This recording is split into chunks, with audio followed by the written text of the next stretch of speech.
देश की राजधानी दिल्ली में आईआरएस अधिकारी के घर में घुसकर उनकी बेटी की हत्या कर दी गई। न सिर्फ हत्या की गई बल्कि उसके साथ बलात्कार किया गया। पैसे लूटकर हत्यारा बड़े आराम से बाहर निकला और गायब हो गया। और ये जो तमाम वारदात है ये रात के अंधेरे में नहीं, ये दिन के उजाले में हुई और जब लोग जाग रहे होते हैं। इससे ठीक एक दिन पहले हत्यारे ने अपनी ही दोस्त के पत्नी का बलात्कार किया था। तो क्या है ये पूरा मामला, कैसे इन बंदा ने किया पूरे घटना का अंजाम, इस मामला को पूरा बताएंगे। नमस्कार, आदाब, आप देख रहे हैं क्राइम अब तक। मेरा नाम फरहान। घड़ी में सुबह के 6 बज रहे थे। दक्षिणी दिल्ली के ईस्ट ऑफ कैलाश में लोग सड़कों पर निकल रहे थे। अमर कॉलोनी के पार्क में चाल पार बढ़ रही थी। इसी कॉलोनी में रहने वाले एक आईआरएस अधिकारी अपनी पत्नी के साथ मॉर्निंग वॉक पे निकले और गेट बंद करके घर का चाबी है बाहर घर के लेटर बॉक्स के पास छिपा दिया। कुछ दूर पार्क में एक पीली कमीज बैग पहनकर बैठा हुआ शख्स इसको देखता है और वो आता है, लेटर बॉक्स से चाबी निकाली और दरवाजे पर लगा 4 लॉक सिक्योरिटी को खोला और घर में अंदर समा गया। आईआरएस अधिकारी की 22 साल की बेटी जो अपने कमरे में फर्स्ट फ्लोर पे सो रही थी, उसके कमरे तक पहुंचा। राहुल के हाथ में अब एक डंडा भी आ चुका था। उसने सोए हुए लड़की पर डंडे से वार किया और वो उठ गई। वो उठी, चिल्लाई, लेकिन किसने आया नहीं। उसका आवाज किसी ने सुना नहीं। कुछ देर विरोध करने के बाद वो बेहोश हो गई। राहुल ने लड़की को उसी अवस्था में रेप किया। लड़की के शरीर से खून निकलना भी शुरू हो गया, लेकिन राहुल यहाँ नहीं रुका। उसने अब घर में रखे पैसे को लूटने थे, लेकिन तिजोरी का जो फिंगरप्रिंट था वो बिना उसके खुल पाना संभव नहीं था, क्योंकि उनके तिजोरी के ऊपर आईआरएस अधिकारी, उनके पत्नी और उनके बेटी का फिंगरप्रिंट लगा था।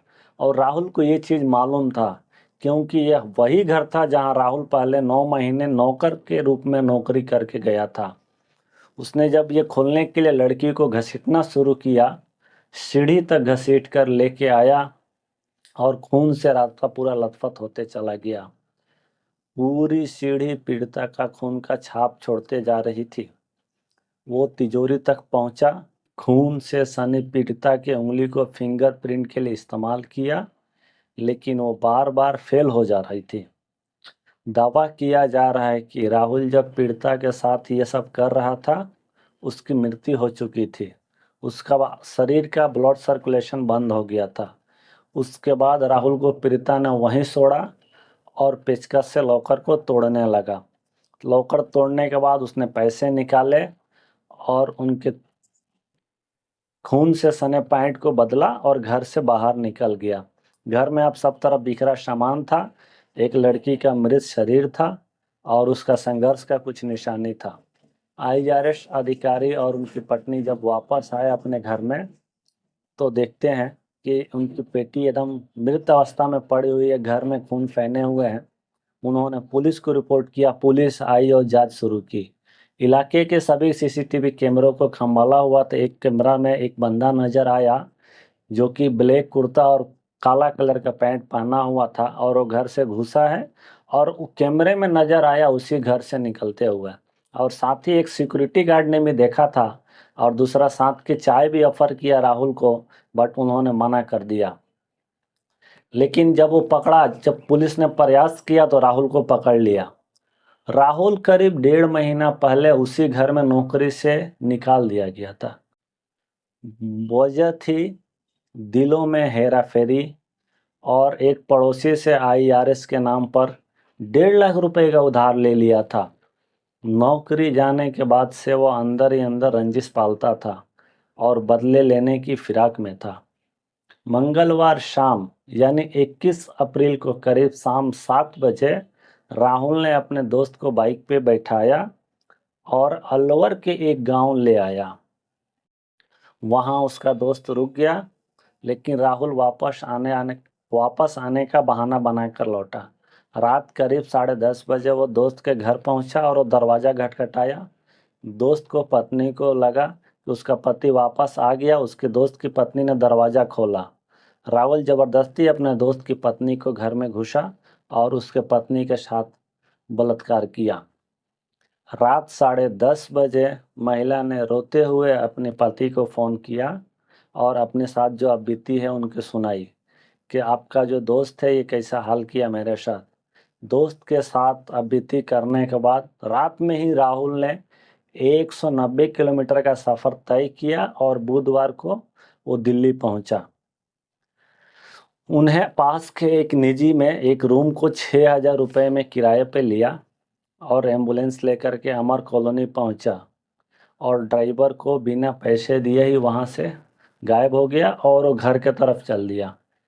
सीसीटीवी में राहुल की तस्वीर मिलने के बाद पुलिस की एक टीम अलवर के राजगढ़ पहुंची और राहुल के चाचा का उठा ली। फिर पता चला कि राहुल ने अपना और अपने भाई और दोस्त के 3 व्यक्ति की मोबाइल वो बेचवा दिए थे। और पुलिस ने इतने प्रोटोकॉल जांच की, पड़ताल की तो पता चला कि राहुल का एक भाई गुड़गांव में रहता है और इससे वो इंस्टाग्राम के जरिए संपर्क में था। पुलिस ने भाई को पकड़ा और टेक्निकल सर्वेलांस से राहुल को द्वारिका के कोर्ट में ट्रेस कर लिया गया और इसके बाद सारे इन्फॉर्मेशन उन्हें कबूल कर लिया। राहुल जो था ये सभी घटना के बारे में कबूल कर लिया और साथ ही पुलिस घटना में ये जांच में पता चला कि राहुल को ऑनलाइन सट्टेबाजी और ऑनलाइन वीडियो गेम खेलने में बहुत लत लग चुकी थी। इसके चलते वो इस चाल में फंसते चला गया। उन्होंने आईएएस अधिकारी के पड़ोसी के 1.5 लाख रुपए उधार लिया था और नौकरी जाने के बाद जो टिस था उनके अंदर वो एक बदले की आग में बदल गई।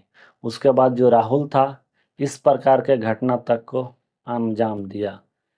टोटल सभी लोगों से राहुल के पास टोटल 7 लाख रुपए का कर्ज हो चुका था और पैसे के दिए हुए डेडलाइन धीरे धीरे सबका डेट का ख़त्म हो गया था। और उसने सबसे पहले पैसा देने के लिए अपना फ़ोन गिरवी रखा और 10,000 रुपये लिया ताकि हम किसी को वापस कर पाए। लेकिन वो गेम को क्या किया, गेम में पैसा लगाया और वो हार गया। फिर वो सोचा कि गेम से हम पैसे जीत करके जिनका पैसा लिए हैं उनके वापस कर देंगे। और साथ ही साथ उसको लड़कियों का भी लत हो चुकी थी। अलवर की पुलिस जो है इसकी जांच कर रही है। इसकी गंभीरता को देखते हुए अलग अलग टीम बनाती है और आधा दर्जन से लोगों को पूछताछ के लिए हिरासत में ले लिया। राजस्थान पुलिस जल्द ही दिल्ली पुलिस के आरोपी कस्टडी मांग सकती है।